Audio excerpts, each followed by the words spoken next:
With me today, I have a brand new 2020 Jeep Cherokee. Now, the Cherokee is one of the handful of SUVs that Jeep produces today, including the Renegade, the Compass, the Grand Cherokee, and of course, the Wrangler. Now, the Cherokee is in the very hot compact SUV segment, but it offers things that others do not. For example, you can get this equipped with a V6 engine. That's unheard of these days in this segment. Also, when properly equipped, this could tow up to 4,500 pounds, which is also unheard of in this segment. So in this review video, I'm going to tell you everything there is to know about this brand new Cherokee so you can decide if this is the right SUV for you. Stay tuned. First, I want to give a big shout out to Jack, Phelan, Chrysler, Dodge, Jeep, and Ram. They made this video possible, so if you're in the market for a brand new or used Chrysler, Dodge, Jeep, or Ram, definitely check out this dealership. Their website info is on the screen and in the description below. Let's start out by looking at the exterior to this new Cherokee. The front end resembles the rest of the Jeep's lineup, except it's much rounder. The mid-cycle refresh back in 2019 brought in a new bumper, except for the Trailhawk edition, LED headlights, fog lights, a bolder looking 7-piece grille. However, it still looks a bit too round in my opinion. Now, moving on to the side, the Cherokee has a lot more edges and creases, and overall blends well with the curvier front and rear end. This high altitude trim that I'm reviewing today has a beautiful granite crystal metallic color, and all the body cladding and moldings are painted to match. Also, the large 19-inch wheels as well as the roof rails are also painted to match. The rear end is very round, just like the front end. The LED taillights have a unique shadow black look. The bottom bumper is complemented with a set of dual chrome exhaust tips. As for engines, the Cherokee excels and offers 3 options. Starting with a base 180 horsepower 2.4 liter i4, then you move up to a 271 horsepower 3.2 liter V6, and that is what this high altitude is equipped with. And finally, you could opt for a new 2 liter i4 turbo engine pushing 270 horsepower and 295 pound-feet of torque. Surprisingly, the towing capacity is higher on the V6 versus the Turbo 4. Now, as for trim levels, there are 8 trim levels to this brand new 2020 Jeep Cherokee. And it starts with the Latitude, the base trim level that starts around $26,000, goes all the way up to the Trailhawk Elite, right around $38,000. As you can see, in almost every trim, you could select front-wheel drive and four-wheel drive. And with every single trim level, obviously, you're going to get a little bit more, either upgraded wheels or safety features or engine. Now, the Trailhawk and Trailhawk Elite, they're a little bit different. They're more geared for off-roading.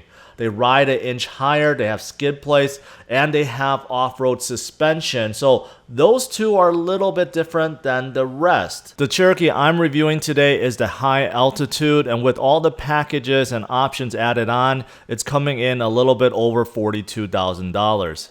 The rear trunk has a good amount of space, but it does trail behind its competitors. The power liftgate button is on the left side, and you do see a lot of tie and net hooks, as well as a 12V outlet.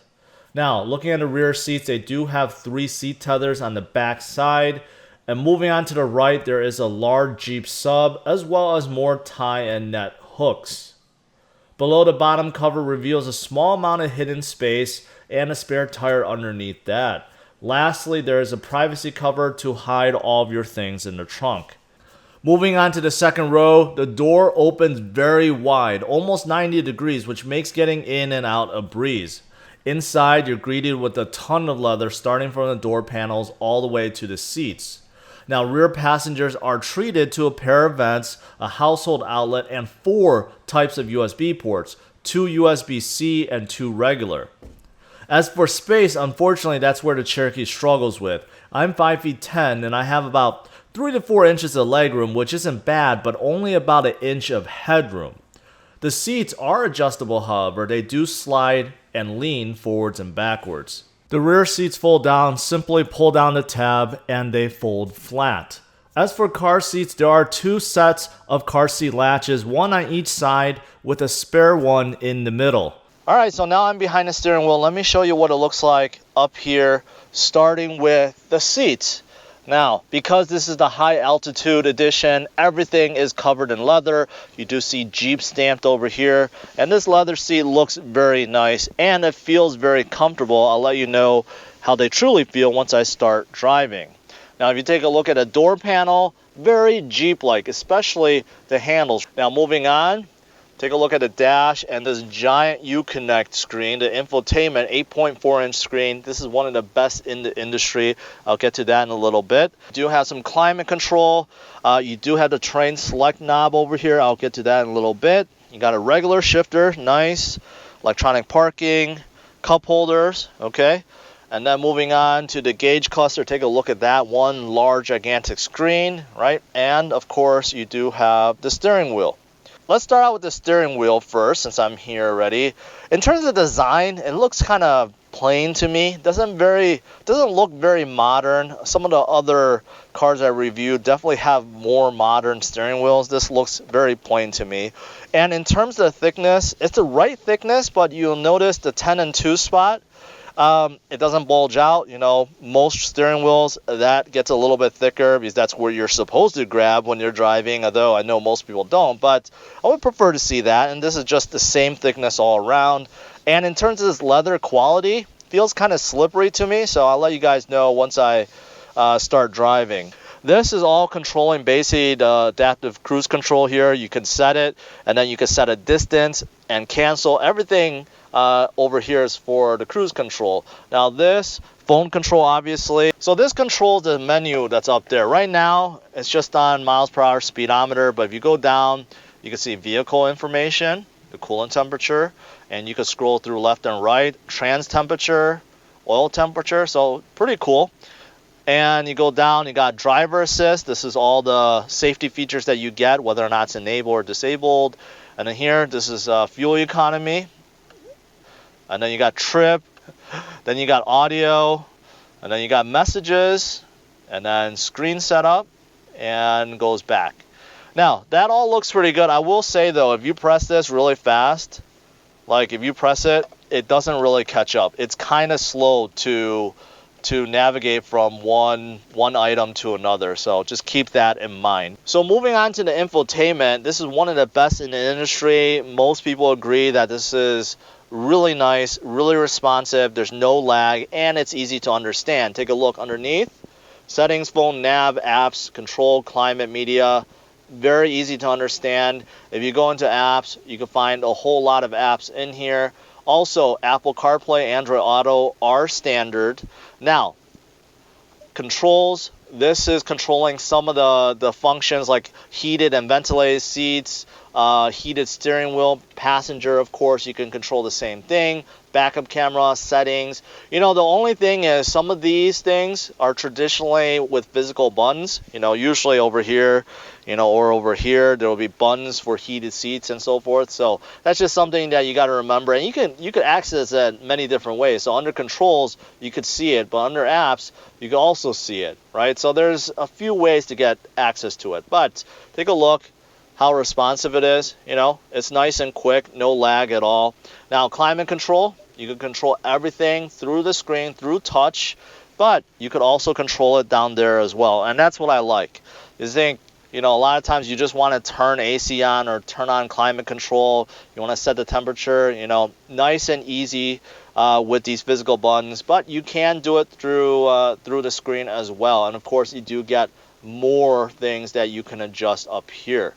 Now take a look, safety driver assistance. This shows you all the safety features that Cherokee has. Now, unfortunately, a lot of these can only be gotten through options. Not a lot of these are standard, but there is a lot that you could choose from. Automatic emergency braking, lane sense, which is basically keeps you within the lanes, warning strength, side distance warning, park sense, and then you scroll down a little bit. Front park sense, rear park sense, just the sensors. You got rear park sense braking assist, which is rear braking, blind spot alert, hill start assist, tire fill assist.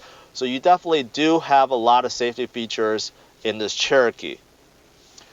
Now moving down here, you got a few buttons. This is lane keep assist 2. You can turn on or off. This is the parking sensors. You can turn on or off. This is for parking. So if you wanted to use park sense, you wanted the car to help you park within a lane, that is what it's for. Now moving down here, you do have a few more buttons. This is for engine auto start stop, which you could turn off, which I usually do. This is for traction control on or off. You can just turn off the screen, you can mute it. So what's interesting about the mute button is, in most cars, at least with my experience, you would just press the volume, right? You press it down and it turns off the radio. In this, not so much. If you press it, it turns off the entire infotainment screen. So if you wanted to just mute the music, then just hit mute and away you go. Of course, I showed you guys the climate control. This is nice, very easy to understand. Defroster front and rear. You could change the temperature up or down, fan control, auto. That's all pretty self-explanatory. Now over here, down here, you do have some space for your phone, which is nice. And over here, easy to see, you got one USB port and a 12V outlet over here. Oops, 12V outlet and an aux port. Now this is terrain select. So right now it's an auto, basically the all-wheel drive system will do its thing, but if you want to gear it more specific to, say, snow or sand or mud, you know you're going off-roading or something, then you could definitely change that. The traction control settings change a little bit. It also has a sport, which I will test out and see if I notice a difference. Now the shifter, pretty standard, right? You can go this way for manual shifting, but on this Cherokee there is no paddle shifter, so you will have to go up or down. So I'm not really a fan of these. Usually if I test out manual, I would like to use paddle shifters, so I'll see if I get a chance to test that out. This is for the parking brake and 2 cup holders. Now in terms of armrest, you can open up like this, very shallow, or open up completely. You'll see there's a 12V outlet, another USB port, a lot of space, and some change holders. Now up here, this is where you can control the panoramic sunroof, and this one is enormous. So this one just opens up the cover. So take a look, all the way from up here going, whoop, it stopped. Let me keep going. I mean, all the way back. This is one of the most massive panoramic sunroofs I have ever seen. All right, it's time for a drive. Let's see how this Cherokee is on the roads. Now, first impression is I'm up to speed already, about 50 miles per hour, and I do hear a lot of car noise. Not so much from the road. I'm actually surprised these 19-inch wheels, which come on this high altitude. I mean, I don't hear any road noise, but I do hear a lot from the cars right next to me. Not so much wind noise, but I do hear a lot of cars, so I'll just say car noise. I do hear a lot of it. Now, something about this 9-speed that's kind of weird is when you give it some gas and let's say you accelerate and then you let go, there's like a thunk like that could be felt and heard from the transmission. I don't know why. I could replicate it every single time. Like if you give it some gas, let go, like when it's shifting to the final gear that it's supposed to be in, there's like a little thunk. I don't know why. Now something else about the transmission is it's trying to save fuel. So right now I'm going about 40 miles per hour, and the car feels very underpowered because I could tell it shifted to 9th gear. It's trying to save gas as much as possible, and because of that low speeds, it feels a little underpowered until you put your foot down.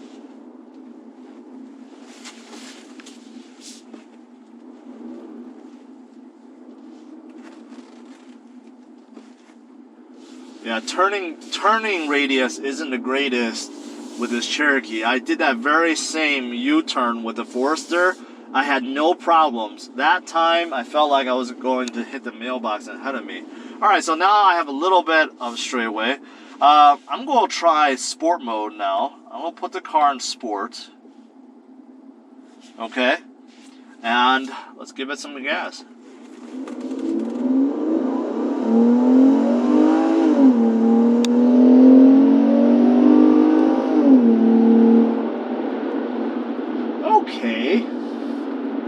I got up to 60. Now, I will say that was not as quick as I expected. This is 271 horsepower, and a lot of these compact SUVs I test, you know, they're pushing 180, 190, 200 horsepower. This is pushing a full 70 to 80 to 90 more, and 0 to 60 felt about the same. I definitely didn't get pushed back. I didn't feel that much torque. So, you know what? 0 to 60 is kind of disappointing. Now, in terms of visibility, it's pretty good. The only exception is the rear window, which I feel like is a little bit smaller, but isn't too bad. Front windshield, nice and big. I can see over the hood. Side windows, pretty big too. The rear window, just a tad small, but other than that, visibility is really good in here. And if you open the cover for the panoramic roof, that's where it becomes so bright in here. It's as if, you know, you're in a convertible or something, because it lets so much light in. This Uconnect screen is magnificent. It's so bright and so clear that it makes me think like it looks fake to me. I mean, that's how good it is. It looks like it's just a solid picture, but it is not. It is that bright and crisp. So this is a really marvelous screen. Now, this Uconnect screen you can get with nav or without. So if you want to save some money, don't skip the navigation. You can just utilize Apple CarPlay or Android Auto for your navigation, and away you go. In terms of suspension, it's pretty good. It's right in the middle. It's not too soft. It's not too hard. So you can feel some of the bumps, but they're controlled, and they're not bone shattering or anything like that. So it's nice. Now, in terms of the brakes, they're a little bit firm, so you got to get used to that. Because they're firm, it makes you push down a little bit harder, and when you do, the car comes to a stop pretty fast. So just something you got to get used to. Now, as for these seats, I'm mixed. You do get lumbar support, so you can adjust that, but side bolsters are a little bit too wide, so I'm still kind of sliding around in these seats. And also, the cushion on top, like towards my upper back, they kind of stick out. So it gives me a weird seating position where I feel like it's trying to make me sit up straight like that. Which is great for posture, but not so great for comfort. So the seats are kind of mixed. Now, in terms of steering, it's okay. It's on the lighter side for sure. Like if you're making a turn, you're definitely going to feel that it's pretty light. But with that said, it is still pretty precise though. There's no play in the steering wheel. So as soon as you turn, the Cherokee will turn, and that's a good thing. Lastly, let's talk about the good and bad to this brand new Cherokee. Starting with the good, there are 3 different available engine options, which is fantastic. The Uconnect infotainment system is one of the best in the industry. The adjustable second row seats, the wide opening for rear doors, the optional gigantic panoramic sunroof lets a lot of light in, and finally the Trailhawk trims for off-roading. That's very unique. As for the bad, there's a few. The space in the second row and trunk lacks, especially in this segment. There are a few quirks with the transmission. The 3.2 liter V6 engine is thirsty, actually very thirsty. The Cherokee lacks standard safety features, especially among the lower trim levels. Finally, some of the options are pricey. Overall, I'm giving the Cherokee a score of 86, and if you want to see how this Cherokee ranks among its peers, then check out driversonlyrankings.com. Thanks for watching this, guys. Make sure you hit the like and subscribe to the channel, and check out some of these other videos.